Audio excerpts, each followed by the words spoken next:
Good afternoon.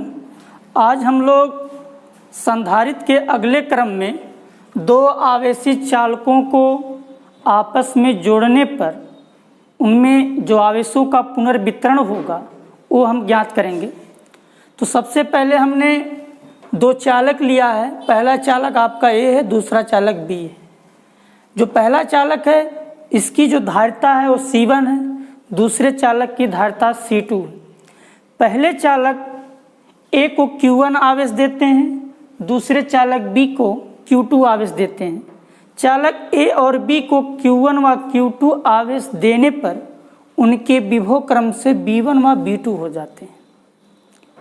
अतः पहले चालक पर जो आवेश होगा वो Q1 बराबर C1 V1 होगा, Q बराबर CV से। दूसरे चालक पर जो आवेश होगा Q2 बराबर C2 V2 होगा। हमने क्या किया, चालक ए और बी को आपस में जोड़ दिया।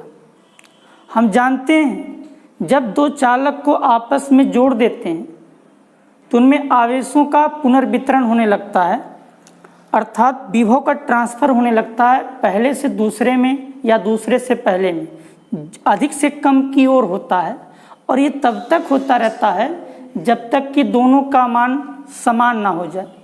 तो पहले चालक से दूसरे चालक में विभव का मान जो समान हुआ होगा माना V हो गया। चालक को तार द्वारा जोड़ने पर विभव V हो जाता है, तब कुल विभव V बराबर Q अपान C होता है। यानी Q मतलब कुल आवेश बटे कुल धारिता। कुल आवेश जो है दोनों चालक पर, पहले पर Q1 है, दूसरे पर Q2 है, तो Q1 धन Q2 अपान में धारिता C1 धन C2। Q1 का मान C1 V1 है और Q2 का मान C2 V2 है। तो आप हल करेंगे V बराबर C1 V1 धन C2 V2 अपान C1 धन C2। अर्थात जो ये विभव है ये उभयनिष्ठ विभव है। आपसे पूछा जाए दो चालकों को आपस में जोड़ने पर उभयनिष्ठ विभव क्या होगा, तो आप कहेंगे सर C1 V1 धन C2 V2 अपान C1 प्लस C2।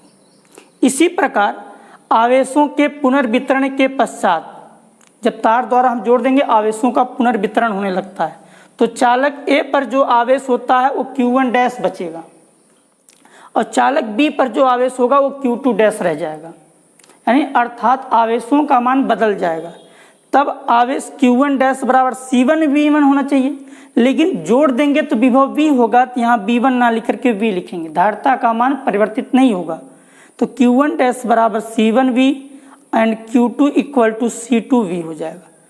तो Q1 डैश बटे Q2 डैश बराबर C1 V बटे C2 V, V कट जाएगा। Q1 डैश बटे Q2 डैश बराबर C1 धन C2। इससे हमको ये पता चलता है कि आवेशों के पुनर्वितरण के पश्चात जिस अनुपात में आवेश का मान परिवर्तित होता है, ठीक उसी अनुपात में उनकी धारिताएं भी परिवर्तित होती हैं। नेक्स्ट स्थिति में स्थानांतरित आवेश की मात्रा। आपसे पूछा जाए कि पहले चालक से दूसरे चालक पर कितना आवेश स्थानांतरित हुआ है, तो पहले चालक पर अगर मान लेते हैं 10 कूलाम का आवेश है, दूसरे चालक पर हमने इसमें से जो ट्रांसफ़र हुआ है वो 4 कूलाम हुआ, तो आपसे पूछा जाए कितना स्थानांतरित हुआ, तो 10 कूलाम में से 4 कूलाम को घटा देंगे तो पता चलेगा 6 कूलाम। ठीक उसी प्रकार जब हम चालक तार को नहीं जोड़े थे तो पहले पर आवेश Q1 था, जब हमने तार द्वारा जोड़ दिया तब आपका Q1 डैश बचा। इस प्रकार स्थानांतरित आवेश की मात्रा Q1 में से Q1 डैश को घटा देंगे तो हम स्थानांतरित आवेश का मान प्राप्त करेंगे। तो Q1 का मान जो है वो C1 V1 minus Q1 dash का मान C1 V।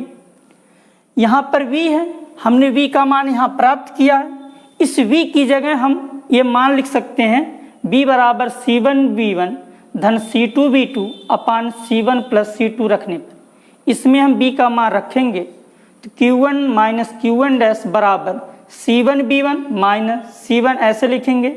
V की जगह मैंने V की वैल्यू लिखा C1 V1 धन C2 V2 अपान C1 प्लस C2।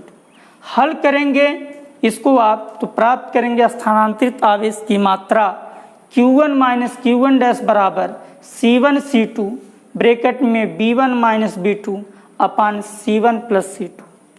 इसी प्रकार इसी से संबंधित अगले क्रम में आपसे पूछा जाता है कि स्थानांतरित ऊर्जा में कितना ह्रास होगा, यानी पहले चालक से दूसरे चालक में जब हम ऊर्जा को ट्रांसफ़र करेंगे तो कितना स्थानांतरित होगा। ये स्थानांतरित होने में ऊर्जा का ह्रास तभी होगा जब हम चालक तार को आपस में जोड़ेंगे। प्यारे बच्चों, आज इतना ही। अगले लेक्चर में हम ऊर्जा का ह्रास बताएंगे। Thank you.